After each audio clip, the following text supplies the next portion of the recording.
ان ترامیم کے باوجود وہ اتنا کنٹرول نہ حاصل کر سکے اور 1977 میں فوج نے ان کا تختہ الٹ دیا اور جنرل ضیاء الحق صاحب جو ہیں وہ پاکستان کے سیاہ و سفید کے مالک بن گئے۔ اب جنرل ضیاء الحق نے ذوالفقار علی بھٹو کو سیاست سے مائنس کرنے کی کوشش کی اور کوشش کی جنرل ضیاء الحق نے بہت سے جو پولیٹیکل لیڈرز تھے جن کو کہ بھٹو صاحب کے دور حکومت میں وکٹمائز کیا گیا تھا، ضیاء الحق نے کوشش کی کہ ان کو بھٹو کے خلاف استعمال کیا جائے اور پھر بھٹو صاحب جو ہیں ان کو 1979 میں سپریم کورٹ کا ایک بہت ہی جو کنٹروورشل فیصلہ ہے اس کو بنیاد بنا کر ان کو پھانسی دے دی گئی۔ بھٹو صاحب جو ہیں ان کی پھانسی کے بعد ضیاء الحق کا خیال تھا پیپلز پارٹی ختم ہو جائے گی، لیکن بھٹو کو سیاست سے مائنس کرنے کے باوجود پیپلز پارٹی ختم نہیں ہوئی۔ یہ ہے آج کی سیاست کا سبق۔ آج کی پیپلز پارٹی اور آج کی مسلم لیگ نون اور دیگر پولیٹیکل پارٹیز جو ہیں ان کو یہ سبق سیکھنا چاہیے۔ یہ کوئی پرانی بات نہیں میں کر رہا، یہ ابھی چند دہائیاں پہلے فیو ڈیکیڈز اگو ہم نے اپنے ایک الیکٹڈ پرائم منسٹر کو پھانسی پہ لگا دیا اور خیال یہ تھا کہ اس کی پارٹی ختم ہو جائے گی۔ اچھا، اب اس کی پارٹی کو ختم کرنے کے لیے اس کی پارٹی کے اندر سے بہت سی پارٹیاں بنائی گئی، بہت سے گروپ بنائے ہوئے۔ کچھ نام جو مجھے یاد ہیں، ایک پروگریسو پیپلز پارٹی بنائی، مولانا کوثر نیازی صاحب جو بھٹو صاحب کے انفارمیشن منسٹر تھے ان کو توڑ کے، تو ان سے ایک پروگریسو پیپلز پارٹی بنوائی گئی، نہیں چلی۔ حنیف رامے صاحب جو بھٹو صاحب کے ساتھی تھے، پنجاب کے چیف منسٹر بنائے گئے تھے، ان کے ذریعے مساوات پارٹی بنائی گئی، نہیں چلی۔ غلام مصطفیٰ جتوئی صاحب جو بھٹو صاحب کے بہت قریبی ساتھی تھے، ان کے ذریعے نیشنل پیپلز پارٹی بنائی گئی، نہیں چلی۔ تو پاکستان پیپلز پارٹی جو ہے اس نے پھر دیگر پولیٹیکل پارٹیز کے ساتھ مل کر تو اس نے تحریک بحالیہ جمہوریت کے لیے اس نے MRD بنائی، movement for the restoration of democracy. اور اس کے بعد ضیاء الحق صاحب جو ہیں بھٹو صاحب کو مائنس کرنے کے بعد ان کی کوشش تھی کہ بے نظیر بھٹو کو سیاست سے مائنس کیا جائے، اور بے نظیر بھٹو کو بھی انہوں نے وکٹمائز کیا۔ بے نظیر بھٹو صاحبہ کو سکھر جیل میں بند کر دیا گیا، بہت برے حالات میں انہوں نے پاکستان کے مختلف جیلوں میں وقت گزارا، اور لیکن ضیاء الحق ان کو مائنس نہیں کر سکے۔ پھر وہ بیمار ہو گئیں تو پریشر ان پر بہت تھا اندر سے بھی باہر سے بھی، تو ضیاء الحق صاحب نے ان کو علاج کے لیے پاکستان سے باہر بھیجا۔ تو پھر وہ 1986 میں واپس آئیں، اور جب وہ پاکستان واپس آئیں تو لاہور میں ان کا بہت بڑا استقبال ہوا اپریل 1986، اور دوبارہ ہم نے سنا کہ اب ان کو پالیٹکس سے مائنس کر دیا جائے گا۔ کسی نے کہا جی کہ جس طرح بھٹو صاحب جو ہیں ان کا جسمانی وجود مٹا دیا گیا، بے نظیر بھٹو کا بھی جسمانی وجود مٹ جائے گا۔ لیکن منظور تو اللہ نے کرنا ہوتا ہے نا، یہ جو دنیاوی لوگ جو سازشیں کرتے ہیں یہ تو کرتے رہتے ہیں، لیکن جو بھی ہوتا ہے وہ منظور خدا ہوتا ہے۔ تو اگست 1988 میں جنرل ضیاء الحق صاحب جو ہیں ان کا پلین کریش کر گیا، اور اس کے بعد جو اس وقت کے پریزیڈنٹ تھے غلام اسحاق خان، انہوں نے کہ وہ پہلے چیئرمین سینٹ تھے وہ پریزیڈنٹ بن گئے، تو انہوں نے الیکشن کا اعلان کر دیا، اور پھر الیکشن ہوا۔ الیکشن میں بے نظیر بھٹو کا راستہ روکنے کے لیے جو اس وقت کی انٹیلیجنس ایجنسیاں تھیں انہوں نے اسلامی جمہوری اتحاد بنایا IJI، اور کوشش کی کہ IJI جو ہے وہ سویپ کر جائے، لیکن بے نظیر بھٹو جو ہیں وہ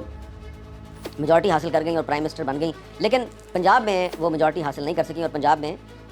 نواز شریف صاحب جو ہیں وہ چیف منسٹر بن گئے۔ اب یہ 1988 سے ایک فیز شروع ہوتا ہے پاکستان کی پالیٹکس کا، جس میں بے نظیر بھٹو صاحبہ نے کوشش کی اسٹیبلشمنٹ کے ساتھ ڈائلاگ کرنے کی، اسٹیبلشمنٹ کے ساتھ مفاہمت کر کے آگے بڑھنے کی، لیکن ان کی کوشش کامیاب نہیں ہوئی۔ نواز شریف صاحب اسٹیبلشمنٹ کے ساتھ تھے، تو اس وقت کی جو اسٹیبلشمنٹ تھی اس نے اس وقت کے پریزیڈنٹ غلام اسحاق خان کو استعمال کیا۔ پہلے 1989 میں بے نظیر بھٹو کے خلاف ایک تحریک عدم اعتماد لے کے آئے اور ان کو مائنس کرنے کی کوشش کی، وہ کوشش کامیاب نہیں ہوئی، تحریک عدم اعتماد ناکام ہو گئی۔ تو پھر 1990 میں غلام اسحاق خان نے کرپشن چارجز میں محترمہ بے نظیر بھٹو کی حکومت کو ڈسمس کر دیا۔ نواز شریف صاحب پرائم منسٹر بن گئے جی 1990 کے الیکشن میں۔ اس کے بعد اسی غلام اسحاق خان نے نواز شریف کی حکومت کو بھی ڈسمس کر دیا، اور پھر جو ہے بے نظیر بھٹو صاحبہ نے سیاست کی، اور جب 1992-93 میں جب مجھے یاد ہے کہ انہوں نے لانگ مارچ کیا، تو مقصد یہ تھا کہ جو غلام اسحاق خان ہے اس پہ پریشر ڈالا جائے اور نئے فری اینڈ فیئر الیکشن کروائے جائیں۔ تو 1993 میں پھر الیکشن ہوئے، الیکشن میں ایک دفعہ پھر بے نظیر بھٹو صاحبہ کو میجورٹی ملی، اور لیکن پریزیڈنٹ غلام اسحاق خان تھے۔ تو اب غلام اسحاق خان چاہتے تھے کہ بے نظیر بھٹو جو ہے وہ ان کو دوبارہ پریزیڈنٹ بنائے، لیکن انہوں نے تھوڑی سی پالیٹکس کی اور ان کے ساتھ وعدے وعید کیے، لیکن دوبارہ ان کو ہٹا کر وہ فاروق لغاری کو انہوں نے پریزیڈنٹ بنایا اور خود دوسری دفعہ پرائم منسٹر بن گئیں۔ لیکن فاروق لغاری صاحب جو ہیں انہوں نے بھی ان کی حکومت کو ڈسمس کر دیا 1996 میں، اور ایک دفعہ پھر 1997 کے الیکشن میں نواز شریف صاحب 2/3 میجورٹی لے کے پھر سے وہ پرائم منسٹر بن گئے۔ تو اب آپ دیکھیں کہ یہ کبھی بے نظیر بھٹو اور کبھی نواز شریف اسٹیبلشمنٹ کے ساتھ مل کر ایک دوسرے کو سیاست سے مائنس کرنے کی کوشش کرتے رہے، یہ سلسلہ چلتا رہا، اور آخر کار 1999 میں صورتحال یہ تھی کہ بے نظیر بھٹو صاحبہ جو ہیں وہ پاکستان میں نہیں تھیں، وہ جلاوطن ہو چکی تھیں، اور وہ نواز شریف صاحب جن کے پاس 2/3 میجورٹی تھی، جو اتنے طاقتور تھے کہ انہوں نے ایک آرمی چیف جہانگیر کرامت کو استعفیٰ دینے پہ مجبور کر دیا، ایک چیف جسٹس سجاد علی شاہ جو ہے اس کو سبق سکھایا، سپریم کورٹ پر حملہ ہوا، سپریم کورٹ کے اندر گھس کے جو مسلم لیگ نون کے کارکن ہیں انہوں نے سجاد علی شاہ پہ حملہ کیا، ان کو سبق سکھانے کی کوشش کی، لیکن وہ جو نواز شریف صاحب تھے وہ اپنے ہی لائے ہوئے army chief general Pervez Musharraf کے ساتھ نہ چل سکے، اور اکتوبر 1999 میں جنرل پرویز مشرف نے نواز شریف کے خلاف بغاوت کر دی، اقتدار پہ قبضہ کر لیا، اور پھر پرویز مشرف نے نواز شریف کو سیاست سے مائنس کرنے کی کوشش شروع کر دی۔ اچھا، پرویز مشرف جو ہے وہ صرف نواز شریف کو مائنس نہیں کرنا چاہتے تھے، وہ بے نظیر بھٹو کو بھی مائنس کرنا چاہتے تھے، اور اس مقصد کے لیے انہوں نے مختلف جو پولیٹیکل لیڈرز ہیں ان کو اپنے ساتھ ملایا، اپنے ساتھ ملانے کی کوشش بھی کی، اور ان میں سے ایک عمران خان صاحب بھی تھے۔ ایک پرویز مشرف نے ریفرینڈم بھی کرایا تھا اور عمران خان صاحب نے اس ریفرینڈم کی حمایت بھی کی تھی، لیکن کچھ عرصے کے بعد پھر عمران خان صاحب کو سمجھ آ گئی کہ میں پرویز مشرف کے ساتھ مل کر تو پالیٹکس میں آگے نہیں بڑھ سکتا۔ 2002 کا جو الیکشن تھا اس میں عمران خان صاحب کو صرف ایک سیٹ ملی تھی،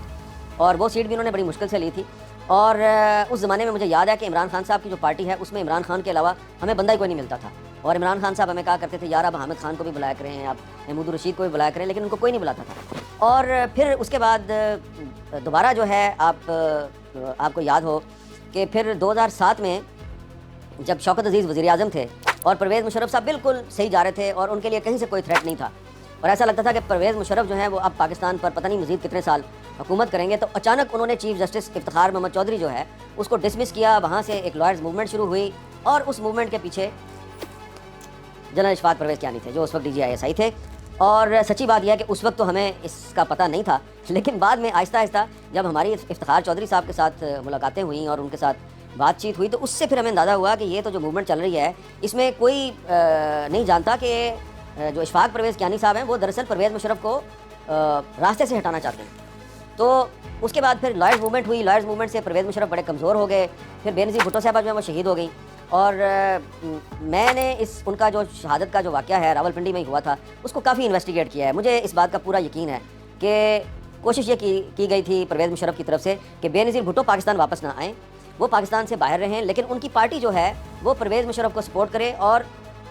پرویز مشرف ہر قیمت پہ نواز شریف اور بے نظیر بھٹو دونوں کو پالیٹکس سے مائنس رکھنا چاہتے تھے، لیکن بے نظیر بھٹو صاحبہ زبردستی پاکستان واپس آئیں، ان کی وجہ سے نواز شریف بھی پاکستان واپس آ گئے، اور پھر بے نظیر بھٹو صاحبہ کو بڑے طریقے سے ایک سازش کے ذریعے راستے سے ہٹا دیا گیا، اسی جگہ پر جہاں پہ کہ کئی سال پہلے لیاقت علی خان صاحب جو ہیں ان کو راولپنڈی کے کمپنی باغ میں جو بعد میں لیاقت باغ بن گیا وہاں پر قتل کیا گیا تھا، اسی لیاقت باغ کے باہر بے نظیر بھٹو صاحبہ کو بھی شہید کر دیا گیا، اور اس کے بعد پھر آپ دیکھیں کہ یوسف رضا